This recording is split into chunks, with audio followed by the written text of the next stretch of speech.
Whiskers, एक जिज्ञासु चित्तीदार बिल्ली, खिड़की के पास बैठी थी। उसकी आंखें सुनहरे सूर्यास्त को देखकर आश्चर्य से चौड़ी हो रही थीं। खुली खिड़की से बहती हुई हल्की हवा ने उसे छू लिया और उसकी छोटी पूंछ उत्साह से फड़कने लगी। अचानक उसकी नजर किसी चीज पर पड़ी। एक तितली शाम की हवा में नाचती हुई उड़ रही थी। विस्कर्स के कान खड़े हो गए और वो खिड़की के किनारे से कूद गई। उसके पंजे फर्श पर नरम थे क्योंकि वो दरवाजे की ओर दौड़ पड़ी। उसके चेहरे पर दृढ़ निश्चय के साथ वो दरवाजे पर पंजा मार रही थी। बाहर जाने के लिए उत्सुक थी। वो एक मिशन पर थी।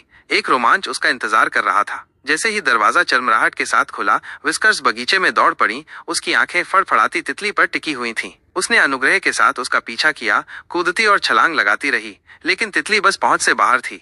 लेकिन जैसे ही उसने फिर से छलांग लगाई, उसने कुछ और देखा। एक पत्ती हवा में आलस्य से बह रही थी। विस्कर्स ने तुरंत अपना ध्यान बदल दिया। उसका पूरा ध्यान नाचती हुई पत्ती पर था। वह उसके पीछे दौड़ी, उसके छोटे पंजे घास पर थपथपाते हुए। जैसे ही पत्ती उसके चारों ओर घूम रही थी, उसने उसे पकड़ने की कोशिश में हवा में ऊंची छलांग लगाई, लेकिन वो उसकी पहुंच से ठीक परे तैर रही थी। सांस फूलने पर विस्कर्स रुक गई। वह घास में बैठी आकाश की ओर देखती हुई सूर्यास्त के रंग धीरे धीरे बदलते हुए देख रही थी। ठंडी शाम की हवा ने उसके फर को झकझोर दिया और उसने अपने ऊपर एक शांतिपूर्ण शांति महसूस की। कुछ देर के लिए वो वहीं बैठी रही, अपने आसपास की दुनिया की शांत सुंदरता का आनंद ले रही थी। थोड़ी देर बाद विस्कर्स अपने छोटे से रोमांच से संतुष्ट होकर वापस अंदर चली गई। वो अपने पसंदीदा कोने में दुबक गई, एक आरामदायक गेंद में सिमटते हुए एक नरम गुर्राहट निकाल रही थी। दिन उत्साह और आश्चर्य से भरा था, लेकिन अब एक अच्छी तरह से योग्य झपकी का समय था। और जैसे ही वो सोने के लिए बह गई, वो जानती थी कि सबसे अच्छे रोमांच कभी कभी तितलियों का पीछा करने के